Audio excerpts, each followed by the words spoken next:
1766 ഹൈദർ അലിയുടെ മൈസൂർ പട നേതിരിമംഗലം അഥവാ പഴയ നെടുങ്ങനാട് എന്നൊരു ദേശത്തെത്തി. പിന്നീട് ടിപ്പുവും പടയാളികളും ചേർന്ന് പൂവക്കോട് രാമഗിരിയിൽ ഒരു കോട്ട കെട്ടി. വരൂ, ചരിത്രത്തിലേക്ക് നടക്കാം. നമുക്കറിയാം, അലോപ്പതി ചികിത്സകൾ ഇല്ലാതിരുന്നൊരു കാലഘട്ടം. 150 കൊല്ലത്തെ മുൻ ചരിത്രം എടുത്തു നോക്കിയാൽ നമ്മൾ അലോപ്പതി ചികിത്സ നമ്മുടെ രാജ്യത്ത് തന്നെ ഇല്ല. അപ്പോൾ അന്ന് ആയുർവേദവും യുനാനിയും അതുപോലത്തുള്ള ഈ നാട്ടുവൈദ്യങ്ങളും ഒക്കെ ഉണ്ടായിരുന്ന കാലഘട്ടത്തിൽ ചികിത്സ കിട്ടാതെ കോളറയും വസൂരിയും ഒക്കെ ആളുകൾ വന്ന് കൂട്ടത്തോടെ മരിക്കുന്ന ഒരു സ്ഥിതി ഗുജറാത്തിലെ സൂറത്ത് തൊട്ട് പട്ടാമ്പി വരെയുള്ള എവിടെ എടുത്തു നോക്കിയാലും അത്തരം സന്ദർഭങ്ങൾ നമുക്ക് കാണാൻ കഴിയും. ചരിത്രം അതാണ് പറയുന്നത്.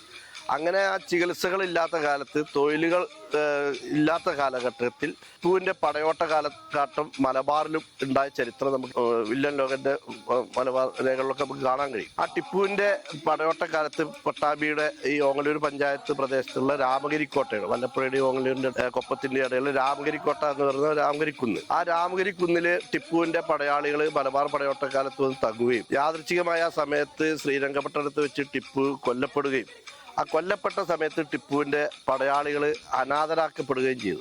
അവരെ സംബന്ധിച്ചോളം ആകെ അറിയാൻ യുദ്ധവും മറ്റുമാണ് അവർക്കറിയാം. അവരെ സംബന്ധിച്ച് അവരുടെ തൊഴിൽ അതാണ്. ആ പടയാളികളായിട്ടുള്ള റാവുത്തന്മാർക്ക് പിന്നെ അവരുടെ ജീവിതം വഴിമുട്ടുകയും അവർ അനാഥമാക്കപ്പെടുകയും ചെയ്തു. ആ കാലഘട്ടത്തിലാണ് ആലൂർ വലിയ കുഞ്ഞുകയത്തങ്ങൾ ജീവിച്ചിരുന്നത്.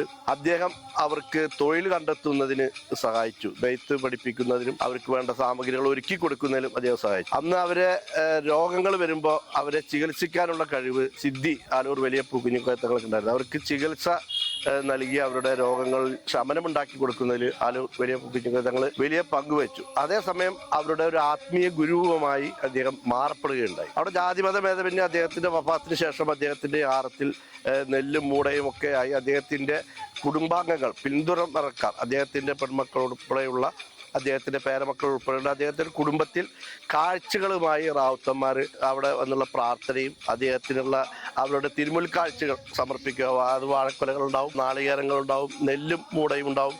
കാർഷിക മകരക്കൊഴുത്ത് കഴിഞ്ഞതിന് ശേഷം, മകരമാസത്തിന് ശേഷം വരുന്ന ആ ഒരു സമയത്ത് അവർ ഈ ആണ്ട് നേർച്ചയായി ഇദ്ദേഹത്തിൻ്റെ ഒരു വഴിപാട് എന്നാണ് നേർച്ച ഒരു മലയാളാർത്ഥം. അത് അദ്ദേഹത്തിൻ്റെ കുടുംബത്തോടുള്ള ഒരു ബഹുമാന പരസ്പരം, സ്നേഹ പരസ്പരം അവർ ചെയ്തിരുന്ന വഴിപാട്, അദ്ദേഹത്തിൻ്റെ കുടുംബത്തെ സംരക്ഷിച്ചു പോന്നിരുന്ന അതാണ് പട്ടാമ്പിയുടെ ഒരു നേർച്ചയായി രൂപാന്തരപ്പെട്ടത്.